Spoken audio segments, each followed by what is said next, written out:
everybody, Sarah Johnson from Girl Friday Weddings here to do today about rainy day backup plans and what to do and how to plan in the event of wet weather on your wedding day. So today I'm going to take you through just a couple of ideas that you might want to start thinking about, and hopefully you're watching this before you book your reception venue so you can have a good think about everything, make some plans before you get everything locked into place, just to ease the anxiety, because leading up to your wedding day you will find yourself watching the weather forecast, and it's better to have those plans in place and not have to worry about the anxiety and the stress of everything. You'll have enough on your plate as it is. Finding the perfect venue is kind of an obvious one. A lot of venues now in Sydney and in Melbourne have great spaces that they can hire out to you that are suitable for your outdoor ceremony. So this may involve like a space on a terrace or a courtyard or a little garden they have that's attached to the venue, or some of the some reception venues now are back onto to state land, state parks and things like that. So it's a great option if you do take advantage of those spaces, simply because if it is raining, if you feel more comfortable bringing things indoors, the reception venue has the responsibility of making that space available to you. Sometimes they may charge you extra, or it may cut into your time, your food and beverage function service time, but it is something that will give you great peace of mind, just making it an easy transition from the outdoors to the indoors. And it's also great for your vendors too, because if you're calling them at the 11th hour saying, hey, we've changed plan, it's not a huge jump for them to go from the outdoor space connected to the venue to the indoor space. If you are thinking about backup plans that aren't so close to your reception venue, you may find that it's a chain of events where, for example, the celebrant might be inconvenienced because they have other bookings that they need to get to, which makes it harder for them to plan ahead. So it's really something to consider in the very early stages of your planning. Obviously, you might fall in love with a venue that doesn't check any of those boxes, which is okay too. I mean, there's an answer for everything, really. It's just a question of usually how much money you're willing to commit and how much budget you have. The second thing that you might want to think about when you're planning for an outdoor ceremony with wet weather is just providing or having quick access to some golf umbrellas which you can have available for your guests. And this is a great idea actually, even in sunny weather too. I mean, we've had some really hot days in Sydney and in Melbourne last summer, and umbrellas are great because they can protect your guests from either or. But with the umbrellas, I probably wouldn't suggest using them or relying on them for ridiculously heavy downpours. I think they're great in cases where it's going to be a really light sun shower or just pineapple juice kind of on and off throughout the day, and you're really not sure which way the weather is going to head. So it is good to have them, either hire them. I think there are places where you can just hire umbrellas out for the weekend and return them, or speak to your outdoor hire people if you're hiring chairs and tables and so forth. Usually a lot of the outdoor hirers can quickly add them onto the order at the last minute. But just something to think about, again, when you're planning and booking all these things, it's a question to ask your outdoor hire people, or maybe changing suppliers if that's something that's important to you, is to have those golf umbrellas on hand. The third thing that I think is great to plan when you're thinking about wet weather backup plans is just to draw up a wet weather a run sheet. So this is especially important if your timings are dramatically going to change with your wet weather backup plan. So for example, if your wet weather venue is miles away from your outdoor plan A venue, then obviously your limo transfers might change, your location shoots for your photos might change. Sometimes if girls are having, or couples are arranging transport for their guests from point A to B, either water transport on boats or coaches and things like that, it's really important just to have that backup sheet, run sheet in place, because you can quickly email that out to your vendors as soon as you make that call in the day, and everyone will know what they're supposed to be doing. The last thing that you want is a bus driver calling you, or a musician calling you because they're not sure where they're supposed to be at what time. So plan that up in advance and get input from your vendors as well, and make sure that they're okay with the timings, and have that all ready to go. Advise your vendors of your wet weather cutoff is also a great tip. Now, when we're talking about cutoffs, I would suggest giving your vendors as much time and as much notice as you possibly can if you plan on changing your ceremony location.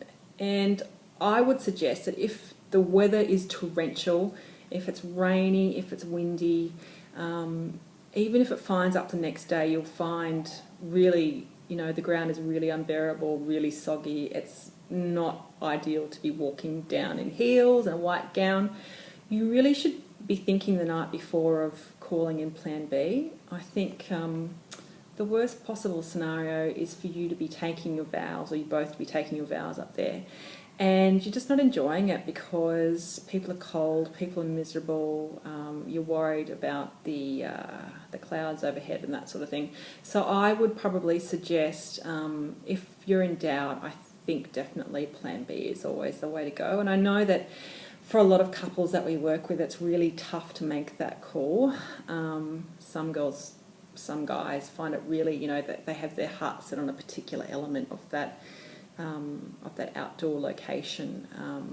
But I think in the long run, it's you don't want to be having to walk out on your vows because it's, there's a torrential downpour right as things start to kick off. So tell your vendors what time you're going to be making that call.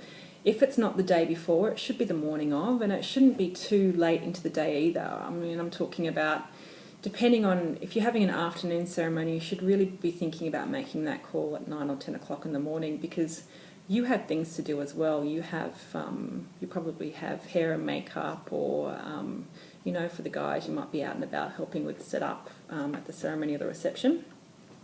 You just want to be able to make the call and get on with the rest of the day and deal with any questions up front, rather than have people call you closer to the time of the ceremony. So once you advise your vendors of the time that you intend to make that call, stick to the time. Do them the courtesy of letting everybody know.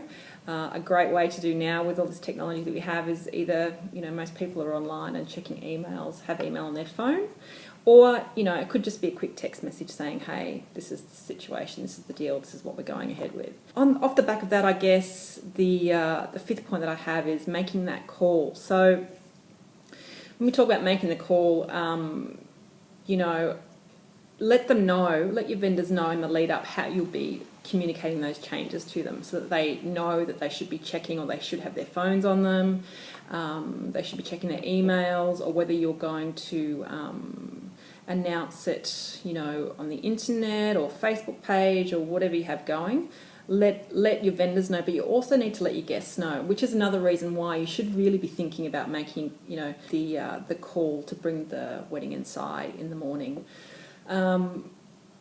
Depending on the size of your wedding, look, it's always nice just to trust a couple of family members to let your guests know, but have a spreadsheet in the lead up of contact numbers in advance, so that you can let people know quickly and you're not scrounging around at the last minute.